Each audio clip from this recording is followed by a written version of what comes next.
Primeira questão, vou tentar ser breve, não vou ficar enrolando muito aqui nas questões, mas a ideia é entender como que eles pedem.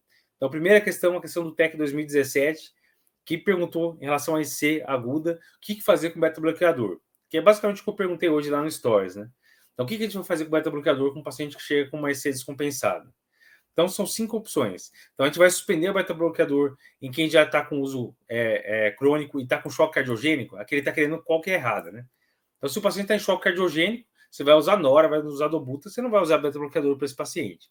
Então, essa aqui está certa, beleza? Então, essa aqui a gente deveria fazer mesmo. B, manter a dose de beta-block em pacientes que estão em uso crônico, sob nova descompensação, mas que não tem sinais de baixo débito. Se não tem sinal de baixo débito, provavelmente é aquele paciente com IC perfil B, IC quente e úmido, que chega com pressão 14,9, com congestão pulmonar. Esse cara, se internar, a gente não precisa suspender a beta-bloqueador. E essa era a questão de hoje, que muita gente ficou em dúvida aí se suspendia ou não. Então, em ser perfil B, a gente não deve suspender beta-bloqueador.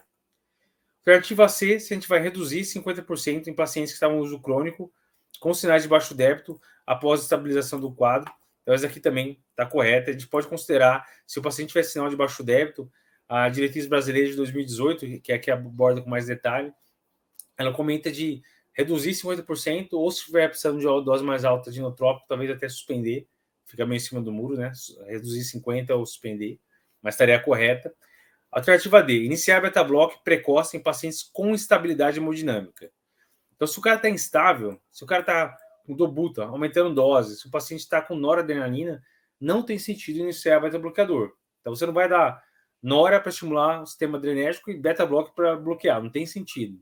Então, essa aqui está claramente errada. Você não deve usar beta-bloqueador para paciente instável.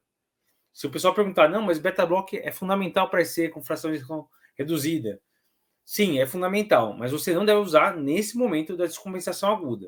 O paciente melhorou, saiu do vasopressor, saiu da nora, está saindo da dobuta, idealmente saiu da dobuta, aí sim você inicia beta-block antes da alta, beleza? Mas essa está errada, porque ela está pedindo para dar beta-block num paciente instável.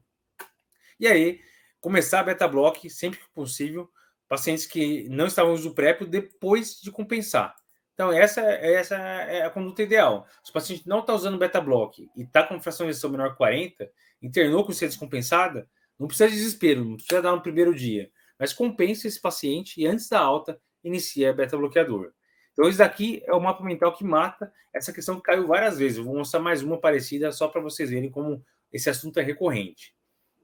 Então, se o paciente chegar no pronto-socorro com uma IC descompensada, mas de perfil B, a perfusão está boa, ele só está congesto, ou seja, ele não tem hipotensão e não tem baixo débito, a conduta é manter. Então, se o cara está com carvedilol 25 duas vezes e chegou com uma IC descompensada perfil B, você pode internar o paciente e manter carvedilol 25 duas vezes, beleza? Não precisa suspender. Se ele tiver hipotensão, tá lá 9,5, tá com uma pressão limítrofe, mas não tá com perfusão ruim, a diurese tá boa, não tá com sinal de baixo débito, às vezes coloca para reduzir. Então, naquele caso, o carvedilol 25 baixaria para carvedilol 12,5 duas vezes. Se tiver sinal de baixo débito, tá usando inotrópico, andobuta em dose baixa, você poderia até considerar só manter carvedilol 12,5, reduzir pela metade ou até suspender. Nessa situação, se tem sinais de baixo débito, aí ele já coloca para considerar suspender. E uma situação que não tem discussão é o cara em choque cardiogênico. Então, o cara está em choque cardiogênico, usando dobuta e nora, por exemplo, ou está em choque séptico, usando noradrenalina.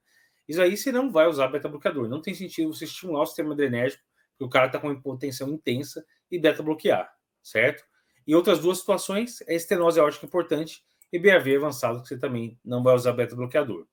Então, esse mapa mental aqui, você mataria um monte de questões que caíram na prova do técnico. Quase todo ano cai uma questão dessa.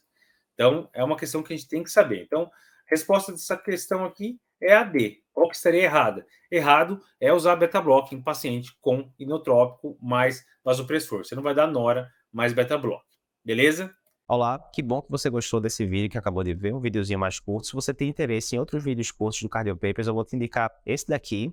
Muita gente já assistiu e gostou. E se você quiser ver o podcast que deu origem a esse vídeo que você acabou de ver, né? Esse vídeo é um corte. Para ver o episódio completo, clica aqui na esquerda e você vai conseguir ver o episódio completo do podcast.